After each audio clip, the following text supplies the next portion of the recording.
Since long before humans existed, I have towered over the jungle that surrounds me. They have given me a name. They call me Sigiriya, the Lion Rock.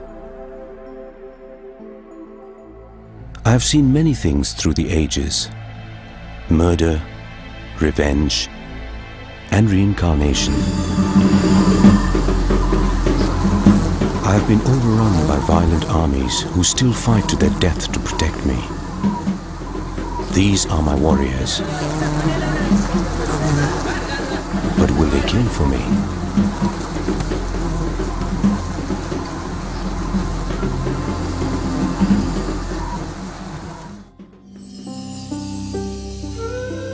Humans have used me as shelter for thousands of years, living together in peace and harmony. But 1500 years ago, everything changed. Let me tell you a tragic tale. There once was a prince called Kashyapa who was so greedy for power that he killed his own father, the king. He buried him alive and came to me with his army, trying to escape from this revengeful brother. Kashyapa was scared for his life and thought I would keep him safe. And I did, for a while. Now 1500 years has passed and the king's army is long gone. But another army is still here, still ready to attack anything they see as a threat to their queen and me.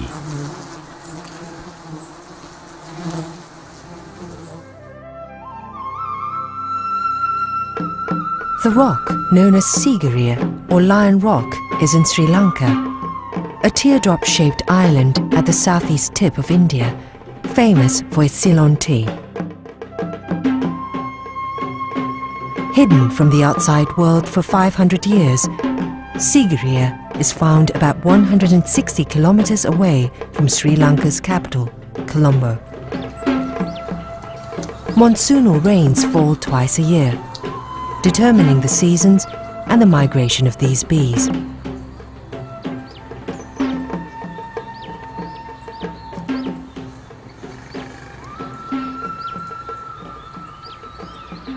I am strong and patient, and I endure, while around me the world keeps changing. I have provided a haven for many. Before the king, my caves were monasteries, where Buddhist priests found solace and shelter and peace.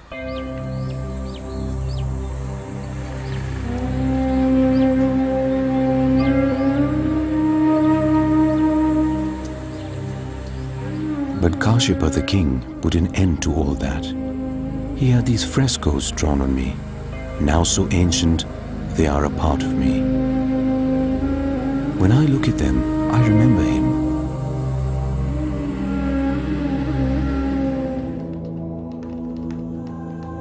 For 18 years, the king and his builders were busy. I used to be a simple rock, standing here alone. But he was a man of earthly pleasures and built gardens and fountains, palaces and pools all around me. And no king comes alone. There were soldiers and servants and hundreds of concubines who saw to his every need. I miss the peace, but it was an interesting time.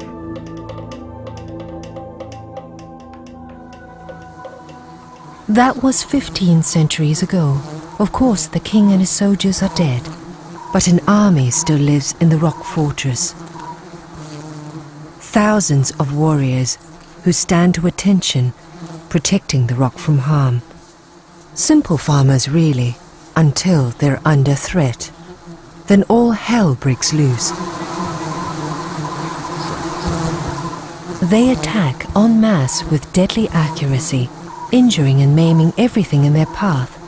They are giant stinging honeybees, known to scientists as Apis dorsata, the most aggressive and deadly type of bee found in South Asia. The bees are twice the size of European honeybees, and their stinger is 3 times as long. But Sigiriya has become a UNESCO World Heritage Site, one of the great archaeological wonders of the world. It's visited by hundreds of thousands of people every year who climb the time-worn steps that lead to the summit of this rock, passing just meters away from this army of venomous warriors. These giant stinging honeybees have been known to attack anything that's perceived as dangerous to their queen. They act as one battalion, a superorganism, always in the best interests of the whole colony.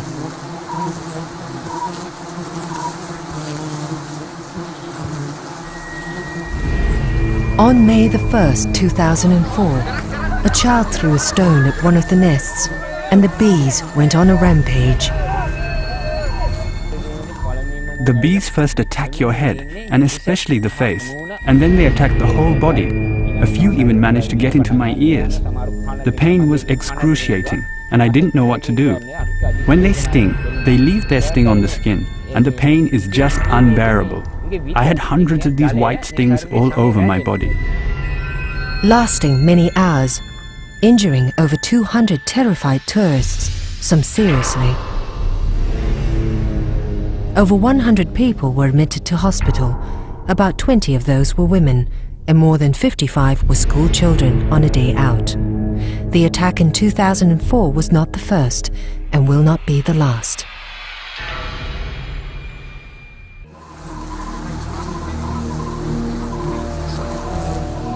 My army is always poised to defend me. They brought me peace again. But this calm never lasts for long. When will they attack again?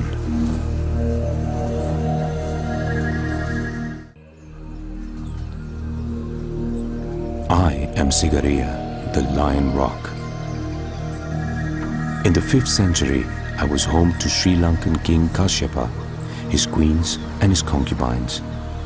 I was his hideaway and his pleasure palace. The king, he died long ago, but his army is still here. Every year, when the trees blossom, they come to me, seeking food, seeking shelter. They protect me from harm.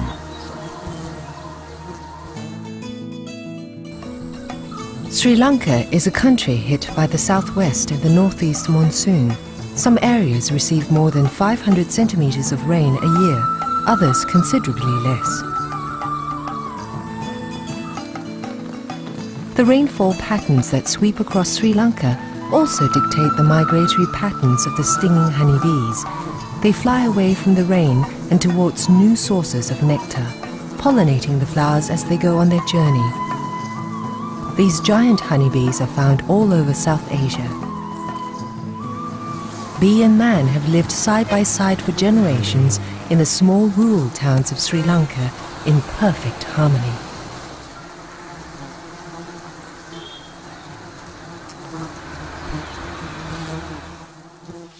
Dr. Punchiheva has studied these insects for many years and has grown to appreciate their value to the country at large. He's been an entomologist for 30 years. He's passionate about insects, but most especially about the bees. I think every child has a kind of an insect period in their life. And perhaps mine, I kept it all these years. Dr. Punchiheva splits his time between teaching at a local university and travelling around Sri Lanka studying the bees.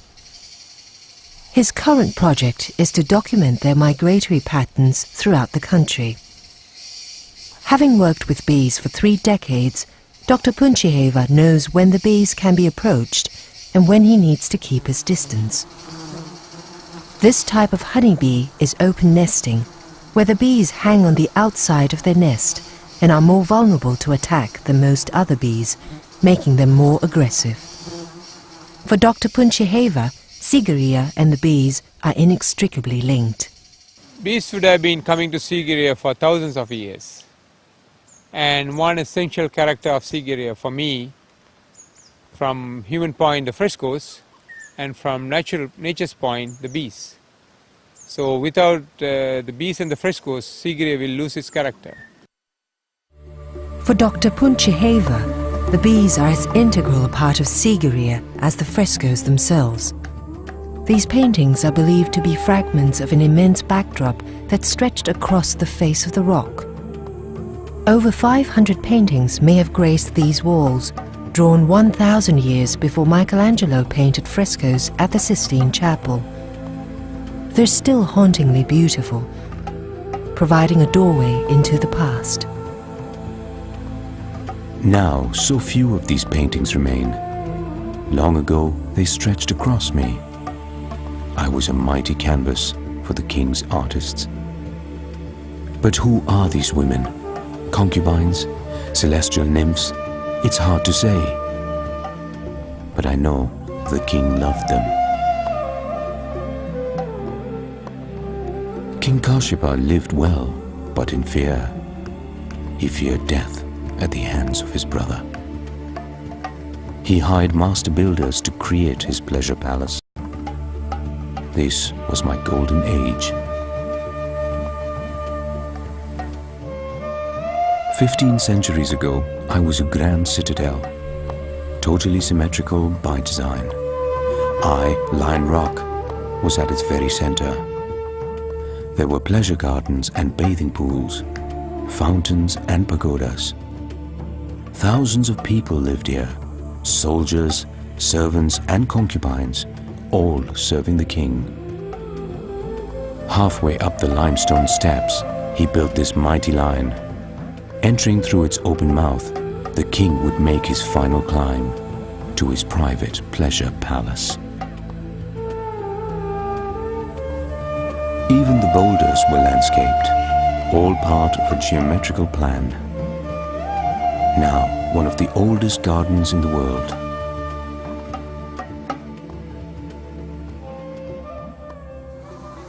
The king's soldiers died long ago, but an army still lives here, with me, protecting many things, their queen and their precious golden treasure, the honey.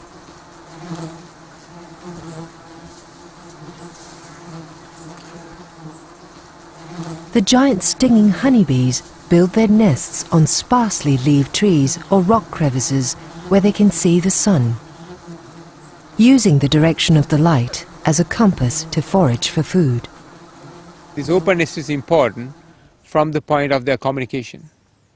And they always build a nest in open areas such as a rock or a building or a tree branch where they can see the sun or the blue skies direct. Bees are a superorganism where good communication is key. Each bee carries out all his duties to aid the survival of the whole community. Food gathering is just one of their major daily tasks. Bees most often forage in the morning and again midday.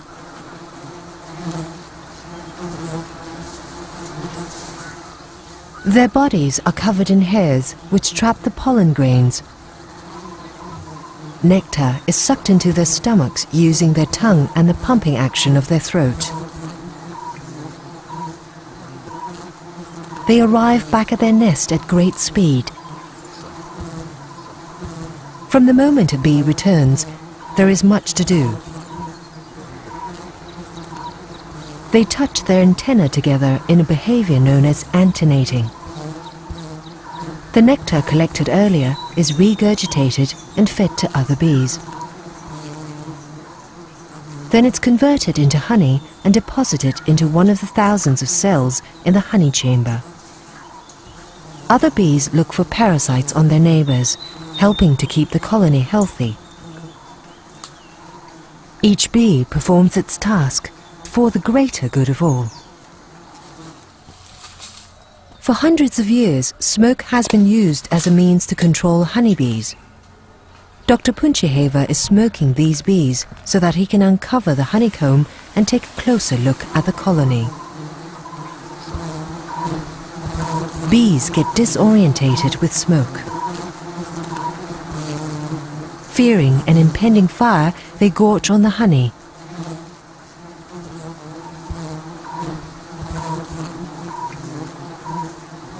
The young combs at the bottom of the nest are soft and light in colour.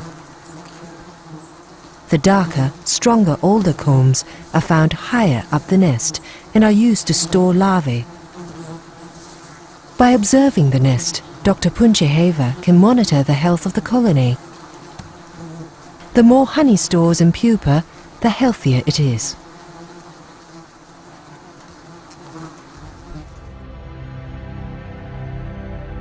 The workers produce this beautiful piece of nest architecture.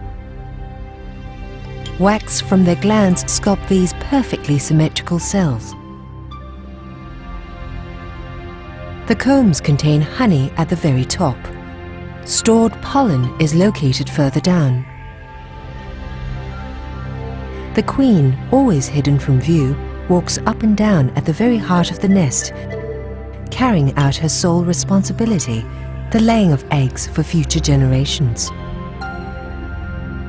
The waxy nest acting like a giant incubator for her brood.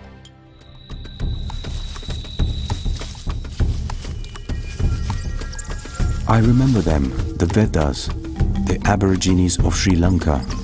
They lived in Kashyap's time and are still around today.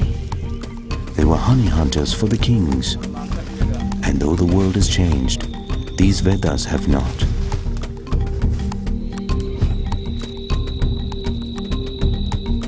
I used to watch them, finding honey in the hollows of trees.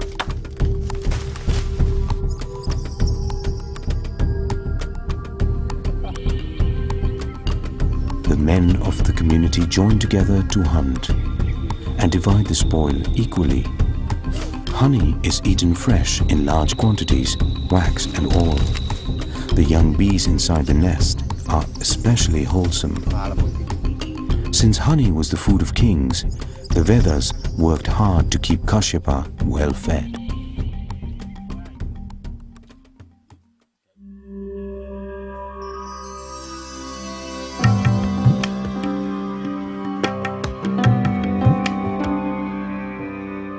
The king lived in luxury for nearly 20 years.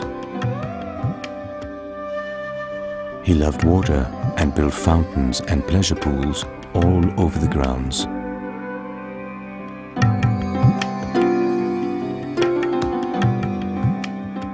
Not far from me is a man-made lake.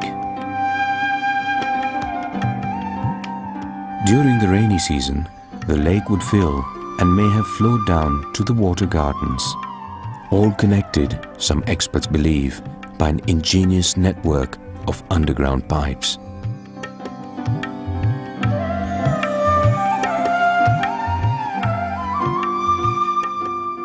It's one of the oldest surviving gardens in the world, built before the Mughal gardens in India and 500 years before the grand temples of Angkor in Cambodia. I used to see the king watching his concubines frolicking in the pools.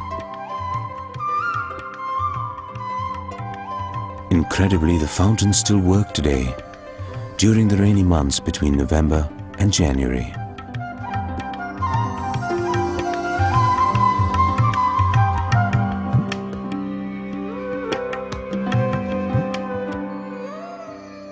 Sigiriya was not only a playground for the king, but his ancient engineers.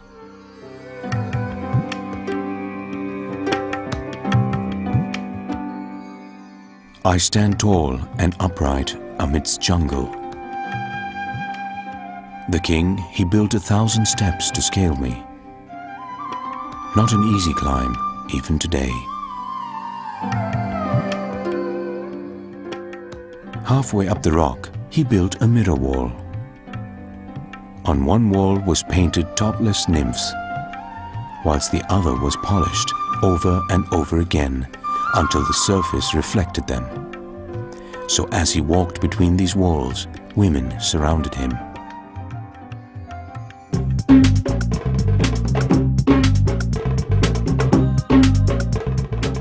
According to legend, these dances date back to the 5th century BC.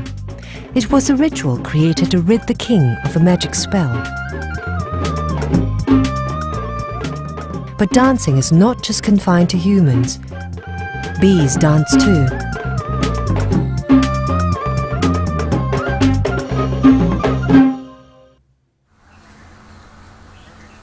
Bees have two main ways of communicating with each other. One is physical and the other is chemical. The physical communication appears as a series of dances. It's a way of informing nestmates about the location of new food. These highly aggressive insects are like well-trained pets in his expert hands. By feeding them on sweetened rose water, Dr. Punchiheva can observe them up close. Because of this communication system, when one bee finds a new source of food, it can mobilize hundreds of other workers from the colony in minutes. The landing bee with the new food source, with the new food from the new source, will just run on the comb and butting into the nestmates and saying, "Hey, I found some food," and they all get excited. And then she offers the food to another bee, at which point several of her nestmates closely watch her. The bee's repertoire involves 3 dances. Dr. Punchiheva finds that the distance from the food source determines the dance. The round dance signifies that food is within 3 meters of the nest. The sickle dance, that food is up to 5 meters away.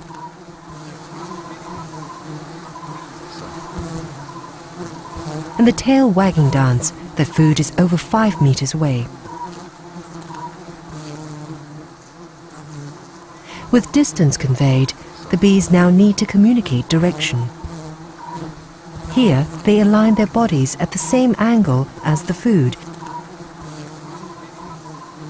Now the rest of the colony knows both the direction and distance, the feasting can begin.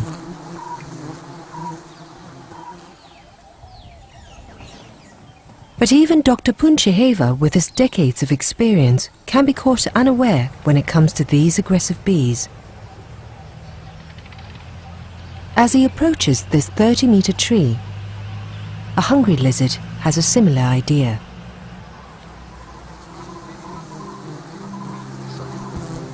The guard bees that hang at the edge of the nest are agitated, and so lizards are warned with a hiss not to come closer. The whole colony takes part in the hissing, making the sound using a rhythmic body movement which travels like a wave through the colony. If the lizard proceeds in this venture, not only he, but also Dr. Punchiheva standing at the base of the tree will face the wrath of the honeybee.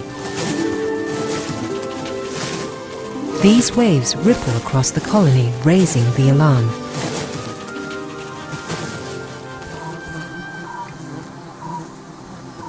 Fortunately for both the lizard and the entomologist, the danger passes without incident.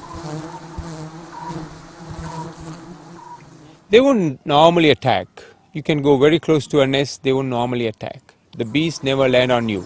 There's no reason. Unless there's some food or some sugary thing around which they come to feed on. But the moment you crush a bee, there's a chemical signal, which we call a pheromone, sent to the nest.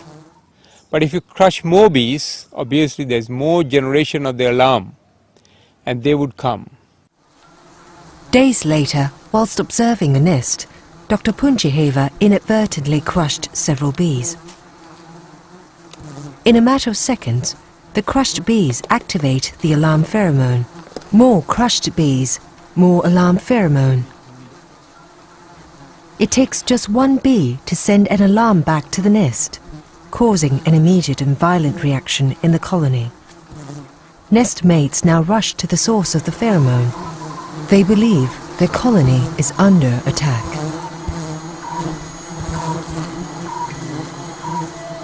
Of the 3 species of honeybees in South Asia, the Apis dorsata is by far the most aggressive and deadly. 3/4 of the worker population of bees is engaged in defense.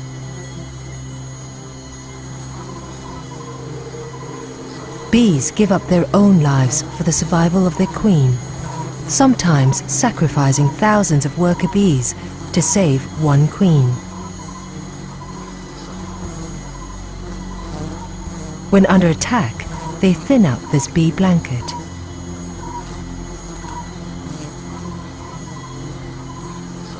From 8 bees thick down to just 1 bee thick, they cling together to form a defensive curtain, making the nest much thinner and much larger.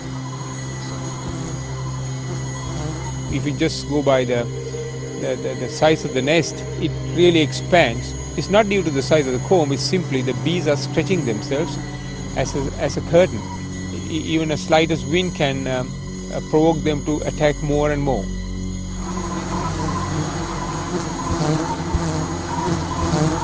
The nest can expand to 20 to 30 centimeters from the comb, allowing the bees to instantly respond to the threat. Dr. Punchiheva was bitten over a dozen times through his protective armor. A terrifying exhibition of defense at its most aggressive. The victims in Sigiriya were less fortunate. With no protective suits, they were totally unprepared to face these ferocious warriors.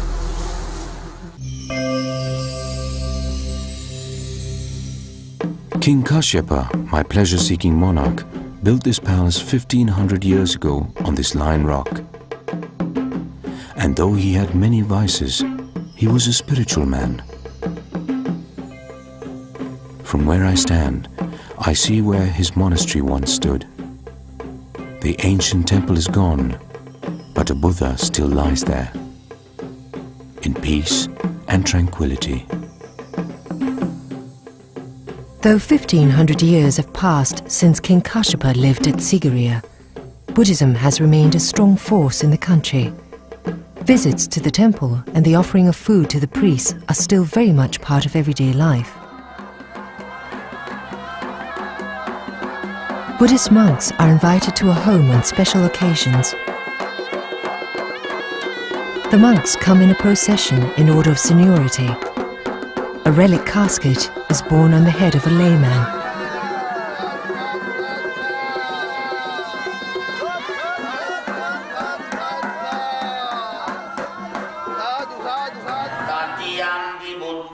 Prayers called pirith are chanted, warding off all forms of evil and danger, or so people believe.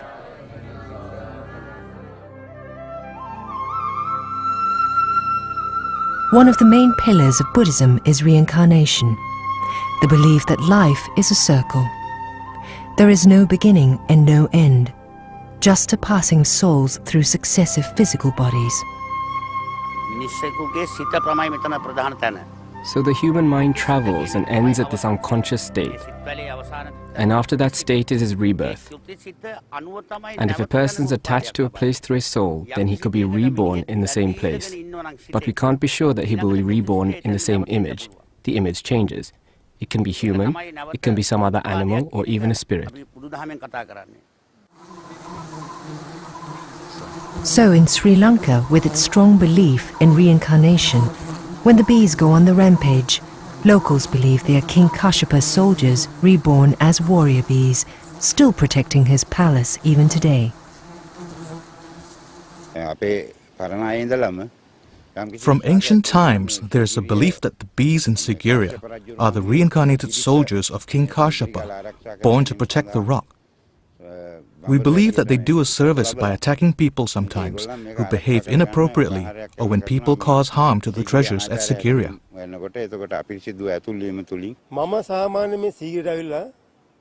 It's been 30 years since I came to Sigiriya.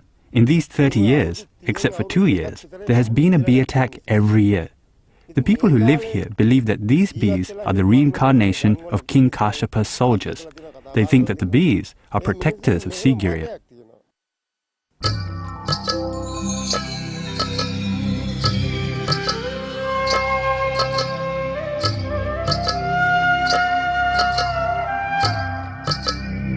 King Kashyapa was always fearful of his brother, out for revenge for the murder of their father. So the king built high walls and moats and guard posts on my grounds. believing they would keep him safe. And they did, for a while. Broad moats lined with granite blocks stretched out over 2 miles. They even teemed with crocodiles. Stone walls enclosed my city. Boulders became guard posts. These ancient brick walls exist today. Of others, just the grooves remain.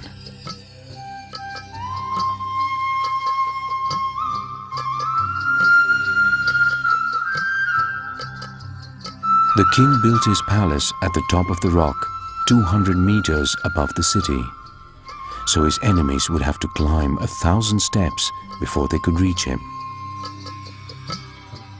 Guarding the entrance to his palace was this magnificent lion. That's how I got my name. Time has eroded this huge creature. Now only its paws remain. The king was a secretive man and feared for his life. He took only his queens with him beyond the Lion Rock, building his palace at my highest peak. The Lion Staircase spirals its way to the summit and the king's pleasure palace. It was like being on top of the world. Stretching over 3 acres, an inner palace to the west, palace gardens to the south, all meeting at a large rock pool. Once there were dancing terraces, a rainwater pool, a flower garden, and platforms for guards. Now, almost everything is gone.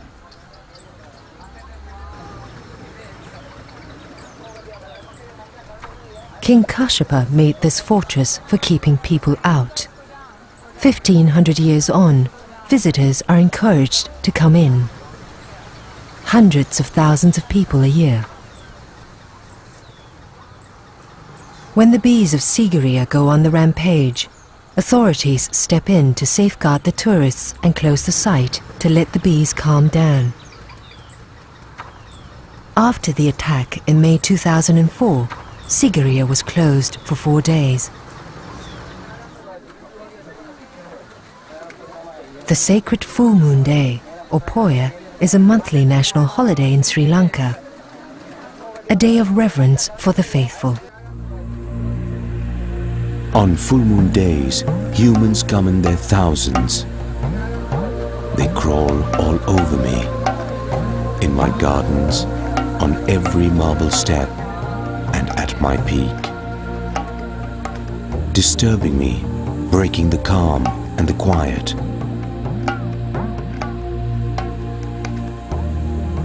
As the crowds get louder, my army grows restless.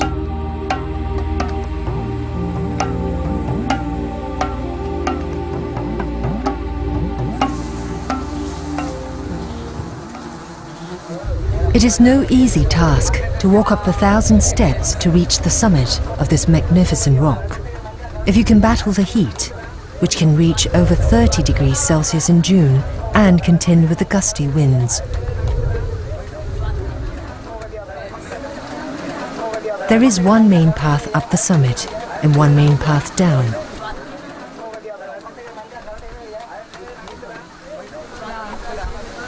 The last thing on the mind of most visitors are the army of bees who lie in wait at the Lion Rock. On days with large numbers of people, the bees grow increasingly agitated by the noise and vibrations of the crowd.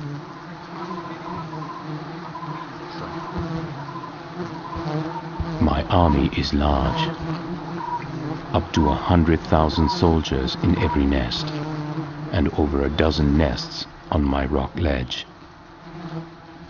Sigiriya is home to 1 million warriors, defending their home until the bitter end.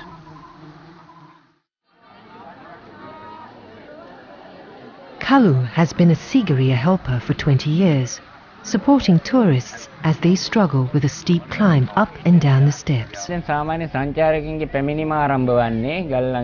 Usually, tourists start arriving by about 7 in the morning, and I approach them to see if they need any assistance climbing the rock. There had been a bee attack the previous day, and the guides had warned us about it, but I had secured some work to help this one tourist.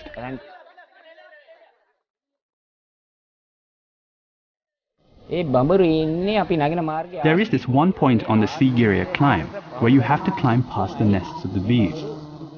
They started attacking just as we were passing this point, so we had to turn back and run down. At this point, both of us were being attacked heavily. The German tourist that I was helping was very scared, and he was screaming.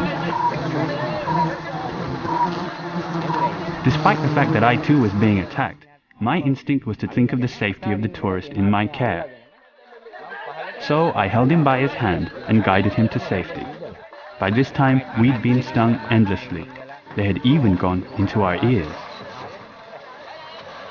The giant stinging honeybees, once on the attack, are merciless and will keep attacking the crowds in waves until the danger has passed, always attacking downwards for several hundred meters.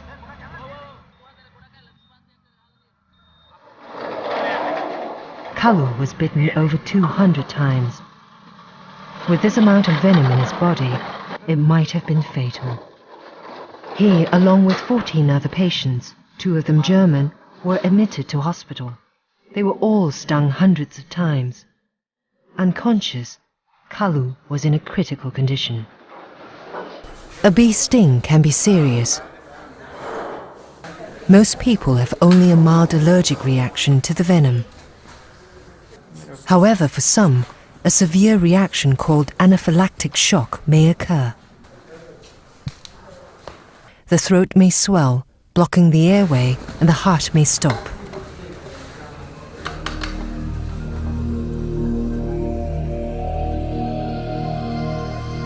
A worker bee has a sting at the end of her abdomen. The sting sticks in the victim's skin so firmly the bee rips her internal organs to get away.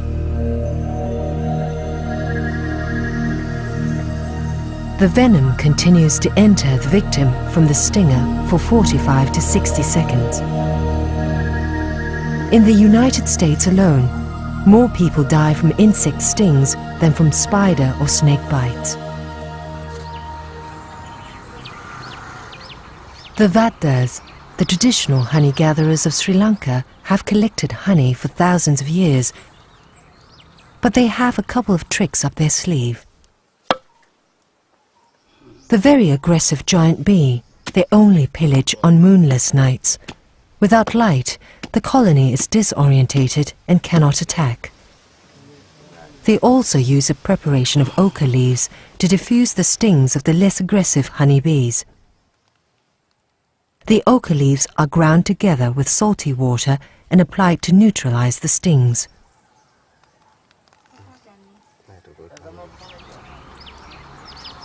There have been no fatalities from bee attacks in Sigiriya, though the attacks keep recurring. In response, the government has tried eliminating the bees. After realizing the threat that the bees posed, officers from the Cultural Triangle and Sigiriya decided to destroy the bees. They tried using a poisonous gas to kill the bees, but in less than a year they were back, exactly where they were. They even tried covering the nests with nylon nets. Even that didn't help.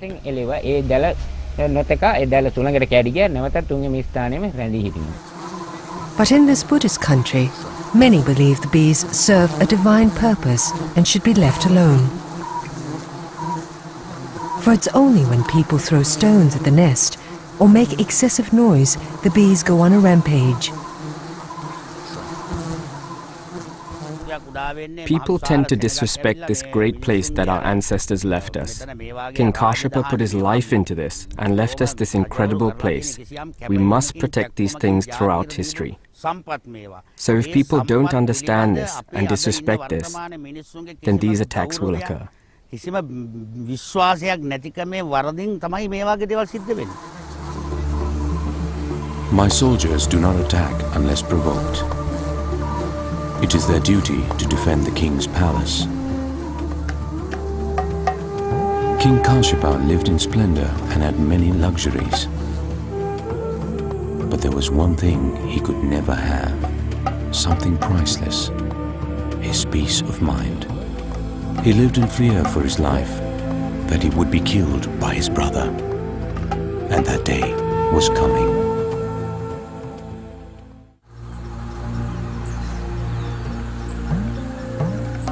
Life is followed by death, is followed by life, in an endless cycle. Such is our belief in reincarnation. The king's soldiers died long ago, but an army still lives here, with me, always defending their lion rock.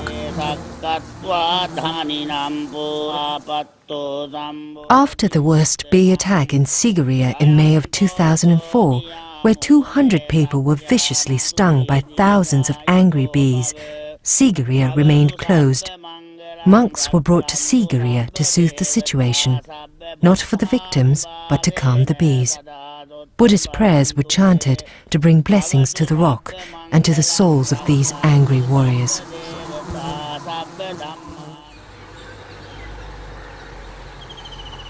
Whether depleted in numbers due to an attack or running out of food sources, the nest goes into decline. A common scavenger of the bee is the wax moth, seen here in the white lighter patches on the comb. If the colony had been healthy, the wax moth would have been killed on entry. But colonies that are hungry will allow a predator to trespass with no hindrance. Female wax moths can deposit masses of eggs on unprotected honeycombs. After a few days, these larvae hatch and begin their feeding frenzy, destroying the comb.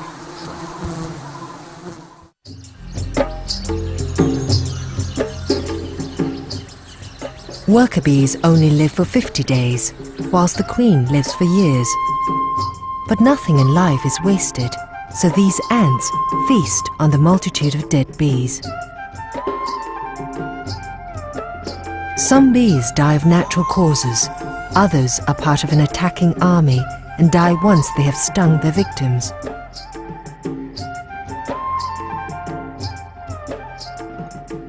And the cycle of life and death and rebirth continues.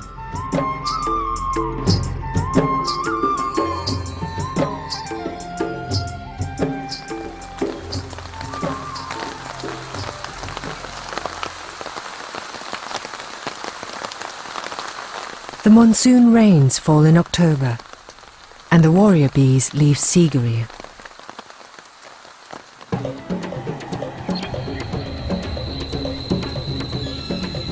Each colony has its own smell, keeping track of each other by scent. This is a once-in-a-lifetime journey. Only the queen lives long enough to make more than one migration. The colony may lose up to 50% of its bees before reaching the new nesting grounds, which could be up to 160 kilometers away.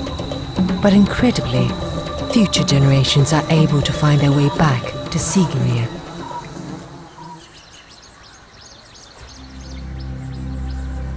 King Kashyapa lived in luxury for 18 years, surrounded by his wives, his soldiers, and his concubines. But nothing lasts forever. His brother found him at last, seeking revenge for the murder of their father. Kashyapa heard of his arrival and rode out to meet him in battle. But fate was against him. Kashyapa and his elephant hit marshy ground and turned back. His army thought he was retreating and retreated themselves. Alone suddenly and facing death at the hands of his brother, he did the honorable thing. He slit his own throat.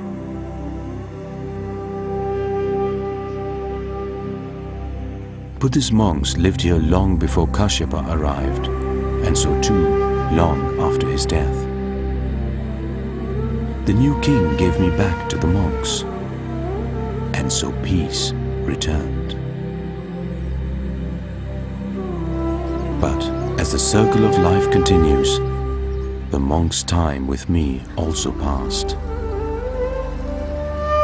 And then the mighty jungle grew over me. For over 500 years, I was completely alone.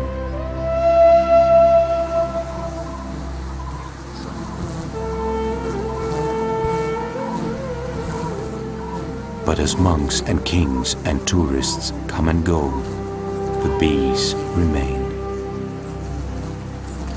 Returning year after year in their hundreds of thousands to the exact same spot on their Line Rock.